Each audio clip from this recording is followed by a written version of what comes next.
আমাদের যাত্রা খুবই ভালো ছিল। খারাপ লাগে না, শ্বশুর বাড়ি গেছিলাম যে বাবা মা সবাইকে ছেড়ে আসাটা কষ্টে, তারপরেও জীবিকার তাগিদে আসা। এবারে যাওয়া এবং আসা দুইটাই অনেক স্বাচ্ছন্দ্যময়। এটাই স্মরণকালের সেরা ঈদ যাত্রা ছিল আমাদের। ঈদের যাত্রা আমাদের খুবই ভালো কেটেছে, কোনো অসুবিধা হয়নি। বাবু হালকা গরম ছিল, তেমন গরম পড়েনি, কিন্তু বাড়িতে অনেক গরম। আমরা ভালো ঘোরাঘুরি করেছি এবং আমাদের যাত্রা খুবই ভালো ছিল। এরকমই কি যাত্রাটা প্রত্যেকবার চান? জি আলহামদুলিল্লাহ, আমাদের সবসময় যাত্রা ভালোই হয়, তেমন কোনো জ্যাম থাকে না, নিরিবিলি যাওয়া আসা করতে পারি আমরা। হ্যাঁ, যানজটের বিষয়টা এবার মোটামুটি ফাঁকা ছিল, যেহেতু এবার লং ছুটি ছিল, সবাই আগে চলে গিয়েছে এবং আমরা ঈদের একদিন আগে যাই, সেহেতু রাস্তা অনেকটাই ফাঁকা ছিল, আমাদের জন্য ভালো হয়েছে আর কি। না, বেশি খারাপ লাগে না, শ্বশুর বাড়ি গেছিলাম যে ভালো ছিল, রাস্তাঘাটে কোনো যানজট ছিল না, আরামে গেছিলাম। এখন আবার আসলাম একদম খোলা, ছিল না। বাড়িতে যাওয়ার সময় ভালো লাগে বেশি, কিন্তু আসার সময় বাবা মা সবাইকে ছেড়ে আসাটা কষ্টে, তারপরেও জীবিকার তাগিদে আসতে হয়। ছেড়ে আসাটা কষ্টের অনেক। জি, এবারে যানজট ছিল না, অনেকটাই ফাঁকা এবং যাওয়া আসাটা অনেক স্মুথলি হয়েছে। আশা করবো এরকম সামনে যেটা আসবে এটা তো ভালো হবে। এবারে যাওয়া এবং আসা দুইটাই অনেক স্বাচ্ছন্দ্যময় হয়েছে, অনেক ভালো হয়েছে। গ্রামের বাড়িতে বাবা মার সাথে ঈদ কাটিয়ে আসলাম। আলহামদুলিল্লাহ, এবছর অনেক সুন্দর রাস্তা, মনে করেন যানজট নাই। প্রতি বছর যেমন যানজট থাকে, এবার অত যানজট নাই, রাস্তা খুব ফাঁকা এবং আমরা মনে করেন যে চলাচল করে খুব শান্তি পাইছি। প্রতিবার এত সহজে চলাচল করতে পারি না, গাড়িও আলহামদুলিল্লাহ রাস্তায় খুব ভালো পরিবেশে চলতে পারতেছে।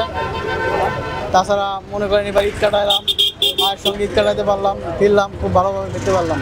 আমরা খুব সুন্দরভাবে যাত্রাপথে ভ্রমণ করতে পারছি। গাড়িতে অনেক রাস্তায় জ্যাম কম ছিল এবং প্রতিবারে অনেক জ্যাম হয়, সে তুলনায় এবারে অনেক জ্যাম কম হয়েছে। বাসায় গিয়ে কিরকম কাটালেন ঈদের? বাসায় পরিবারের সাথে ঈদ কাটানোর একটা আনন্দ ঘনমুহূর্ত আলাদা। এটা আমরা যারা বাইরে থাকি তাদের জন্য বাড়িতে গেলে ঈদটা একটু সুন্দরভাবে কাটে।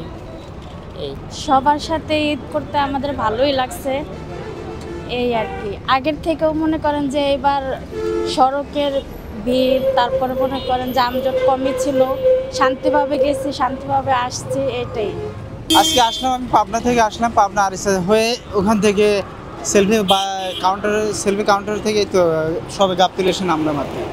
এবার রাস্তায় জ্যামজট একটু কম, তবে ভাড়া যেহেতু 150 টাকা, কিন্তু সেলফি নিচ্ছে 200 টাকা করে, একটু বেশি করে নিচ্ছে আর কি। এবার আলহামদুলিল্লাহ সুস্থভাবে পৌঁছাতে পেরেছি, জ্যাম ছিল না তেমন কোনো। আর আমরা একটু আগে চলে গিয়েছিলাম, 25 তারিখে চলে গিয়েছিলাম, তো আলহামদুলিল্লাহ ভালোই গিয়েছি, কোনো অসুবিধা হয়নি। এটাই স্মরণকালের সেরা ঈদ যাত্রা ছিল আমাদের। কারণ হচ্ছে এবার তো কোনো যানজট পাইনি ওইভাবে, সবার কাছে এরকম। আগে যেরকম যানজট ছিল, আগের থেকে অনেক কমে গেছে এখন যানজট, আমরা পথে পাইনি, যানজট পাইনি বললেই চলে। আলহামদুলিল্লাহ ভালোই কাটছে। আমার আসতেও মন চাইতেছিল না বাড়ি থেকে।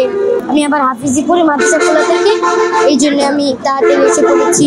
যদি আপনি বলেন গতবারের তুলনায় এবার যথেষ্ট ভালো হয়েছে এবং রাস্তাঘাটের অবস্থাও ভালো। আমরা সকাল 8টার সময় গাড়িতে উঠেছি, ঠিক এখন 12টা বাজে। দ্যাট মিনস আমার ঠিক 4 ঘন্টা লাগছে মাগুরা থেকে এখানে আসতে।